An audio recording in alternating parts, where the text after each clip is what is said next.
Alright, hello everybody.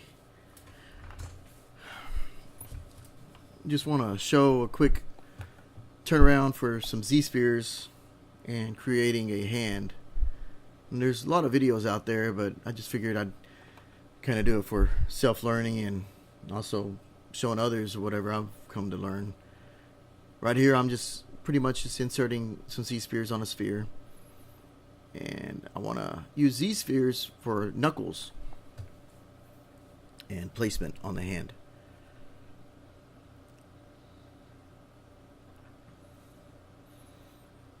Those are the knuckle joints. Just getting those placed. Those are your fingers. It doesn't look like too much right now. It's kind of looks like a clown. Moving around the Z-spheres, trying to get them in place. And going around from there. As I'm working on this model, I have references that I'm looking at. And I also use my own hand to also reference how I want the hand to look. This is just for study, trying to get back into the anatomy of the human body. Never hurts to get back into learning, always learning. Try to learn every day. Thumb joints right there. Get the thumb coming off of there. Now what I like about Z-spheres is that it's really quick, fairly easy to use. There's just an insert, and if you click in between a bone, I guess you could call them bones or a joint, it'll insert another one, and then you can rotate them and scale them, and it works very much like bone setups or armature setups, and armature for real life and bone structure for 3D programs. And this kind of helps you get off running right away and get quick sculpts. This video was sped up, and even with this sped up, if you were to play it real time, it's still fairly quick. You can still get a basic mesh just right away without having to fuss too much about it.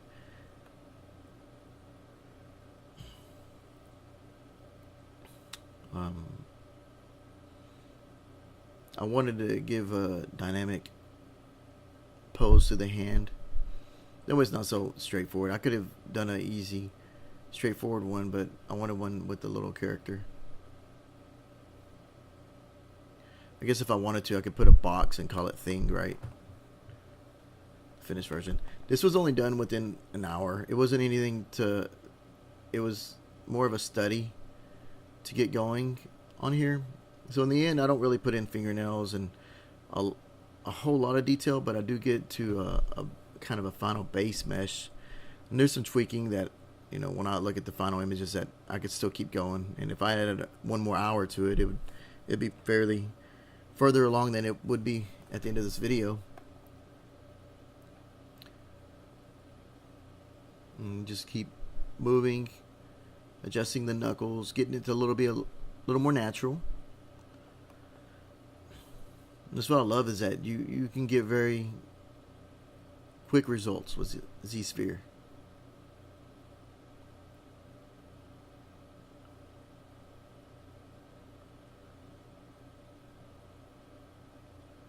Pressing the rotation on a certain part of the joint will actually rotate all of them, like a parent-child. Similar to other 3D programs when you use bones.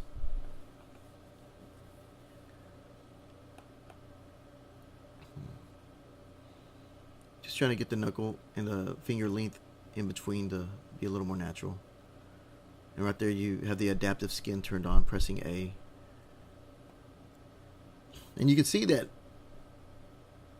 even that was a fairly quick result using just that basic setup of Z-spheres. And if I save this out from where it's at as a Z tool, I'll have this hand pretty much set up for future references or future models and stuff. And that way I'm always increasing, work time, cutting a few corners. Still adjusting the fingers, putting them in place. Some of them look a little crooked from here, but I keep playing with it. And even after I go to sculpt it, start pushing things back and forth. Right there you can see the polygroups. Now turn down the subdivision levels to get more of a basic structure or a basic look. And you can see right there you got pretty clean, fairly clean topology. You in the end you might be able to z-remesh it and get a little cleaner results, or even just retopologize it and just go from there.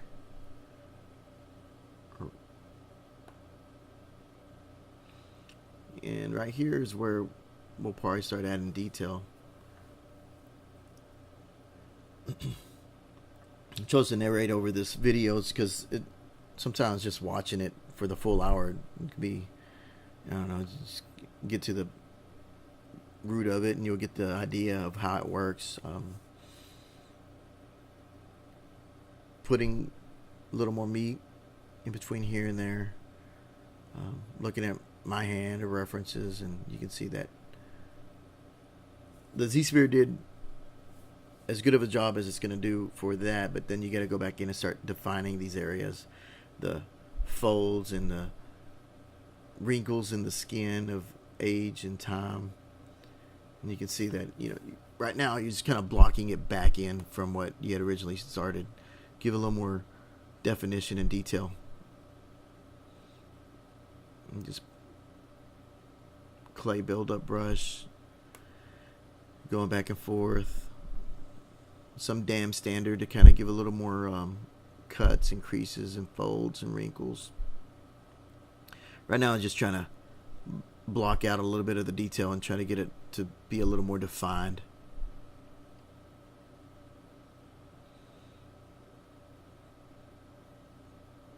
Start cutting into the clay. It's like unlimited clay. Pushing and pulling, using the move tool. And you can see that just going from that, just blocking it out. Looking at references and getting some shapes going. Some finger folds. It's fairly quick what I'm doing here. I'm not trying to get too crazy. Looking at that finger, I probably should have jug it down just a little bit to where it's not so creepy like. But then, hey, then again, everybody's fingers are different, so somebody out there could have that same look. I kind of put a little bit of fingernail idea, the hint of a fingernail, but I don't go back in and start actually putting fingernails in on this one. This is just for learning purposes.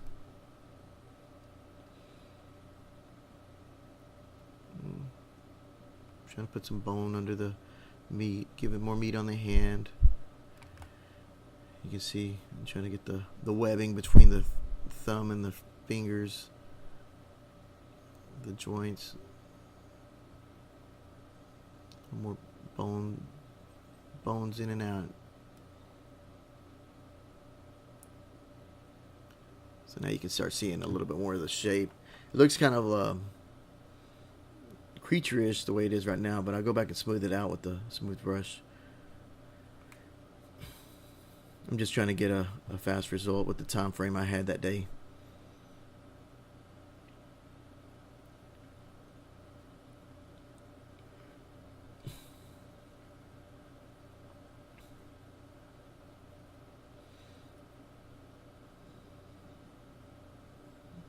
I mean, I'm pretty much all over the place. I'm just trying to get it fleshed out.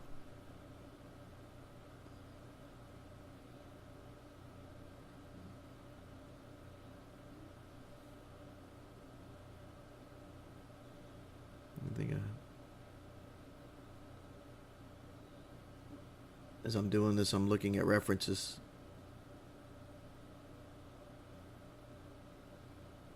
This is why you'll see a few pauses whenever I stop, so you can kind of see reference.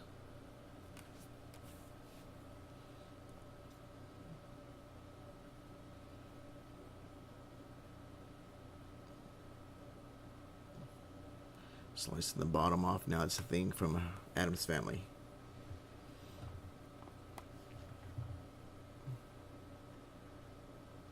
A little more shape.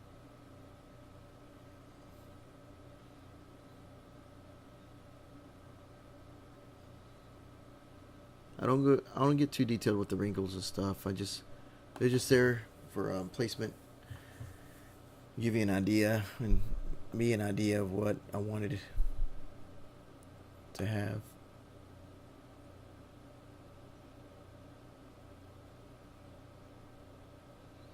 Or it could have been a zombie hand or something coming out of the dirt. If you're looking to do something with just a hand.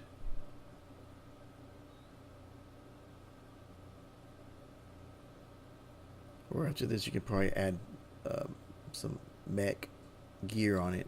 Give it a glove or something for study.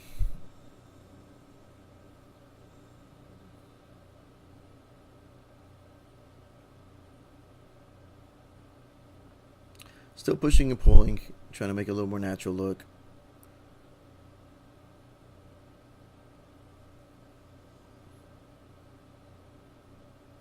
I think I lost something on that one, but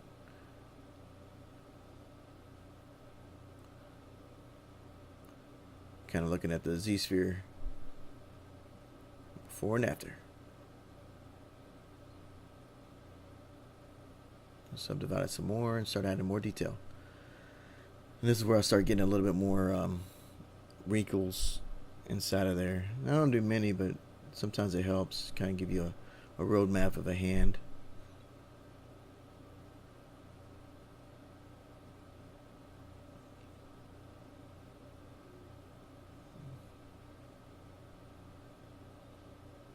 Getting in there, just kind of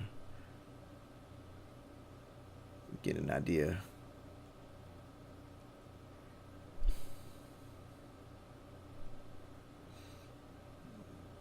The details a little bit, or the brush is a little bit more defined, given that the subdivisions are increased. It always helps. We can start going in and putting some actual placement of the model, how you want it to look.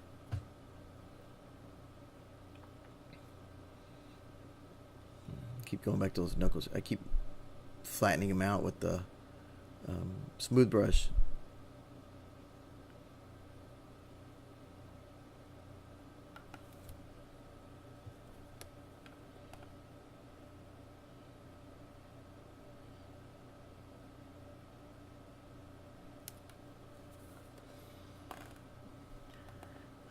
Looking at it now, some of the fingers are a little long, and given the time, I'd probably go back and push them back some more.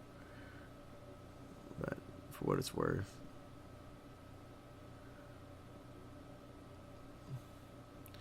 main idea was to kind of start with the Z-sphere and get something going.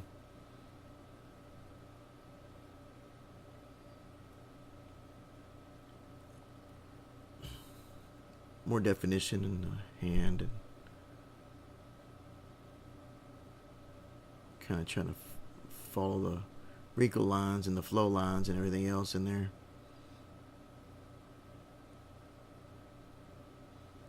Get these knuckles showing a little bit better. Some webbing right there. Pushing it in for the web between the fingers. Just a little bit of webbing.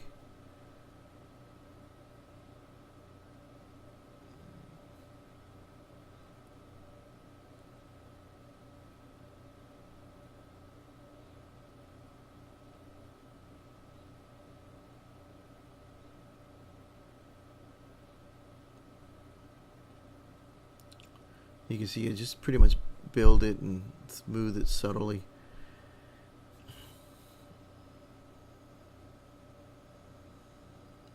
For this exercise, wasn't really anything too different. It was either clay build-up, smooth brush, or the damn standard.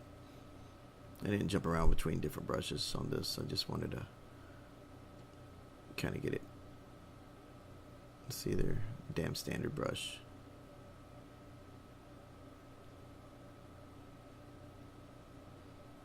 Kind of quick scribbles. scribbling in. Time was running out, and slowly just like I didn't have much time that day. But you can start seeing that